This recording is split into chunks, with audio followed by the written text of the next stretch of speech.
Bob Proctor spent decades as a struggling nobody, a high school dropout, deep in debt, jumping from job to job. Then someone handed him a small book called Think and Grow Rich. He read it obsessively, hundreds of times. Within a year, his income exploded. Within a few years, he was wealthy. And he spent the rest of his life, over 50 years, teaching one core message: your life is created by your mind. In his book, The Art of Living, Proctor lays out how ordinary people can consciously design an extraordinary life. Today, I'll break down 7 of his most powerful lessons, the ideas he taught to millions. Whether you believe all of it or not, these will make you think very differently about your own potential. Lesson 1. The foundation of everything Proctor taught. You become what you think about most of the time. Your mind is like fertile soil.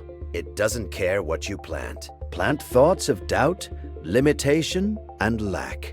And that's the life that grows. Plant thoughts of possibility and abundance, and something very different takes root. Most people let the world decide their dominant thoughts. The news, other people's opinions, their past. Proctor's challenge was simple but hard. Take control of what you think about. Guard your mind like it's the most valuable thing you own, because it is. The thoughts you repeat become the beliefs you hold, and the beliefs you hold become the life you live. Lesson 2. And this is the idea Proctor is most famous for.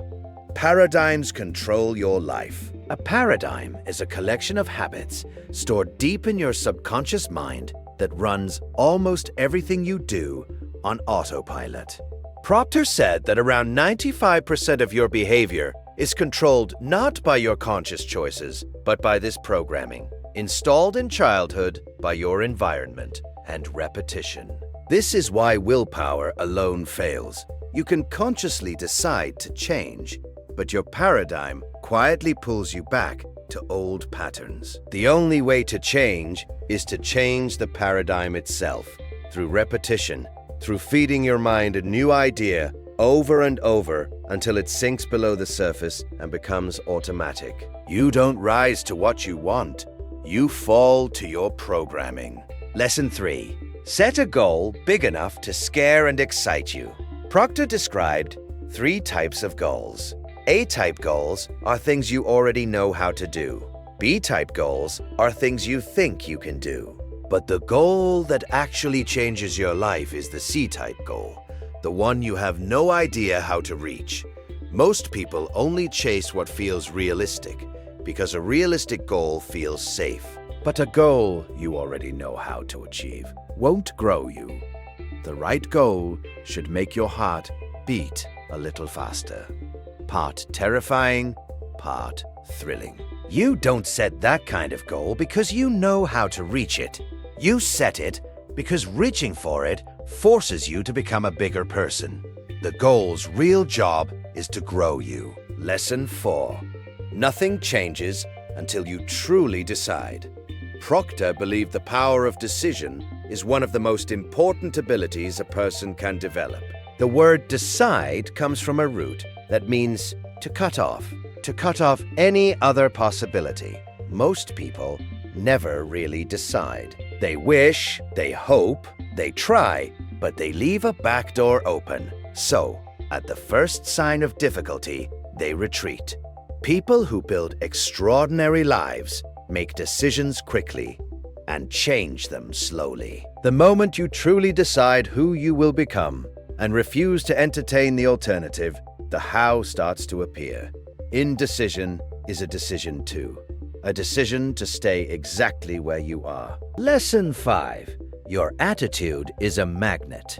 Proctor taught the law of attraction, the idea that you don't attract what you want, you attract what you are. Your dominant thoughts and feelings put out a kind of vibration, and you draw back to yourself people, circumstances, and opportunities that match it. Whether or not you accept the science of it, the practical lesson is powerful. If you carry an attitude of resentment, fear, and lack, you tend to notice and create more of exactly that. Shift into gratitude, expectation, and confidence, and the whole world seems to reorganize around you. So Proctor's advice was to act as if, carry yourself today as the person you intend to become, and let your outer world slowly catch up to your inner one. Lesson 6. The winners simply refuse to quit. Proctor loved a story from Think and Grow Rich about a man named Darby who was digging for gold. He found a rich vein. Then it suddenly disappeared. Discouraged, he sold his equipment and gave up. The man who bought it called in an engineer who found that the gold was there all along, just 3 feet from where Darby had stopped digging. Most people quit at the edge of their breakthrough, right before the reward. Proctor's point is that ability is common, but persistence is rare. Talent without persistence goes nowhere. Persistence without much talent can move mountains. When you feel like giving up, remember, you might be 3 feet from gold.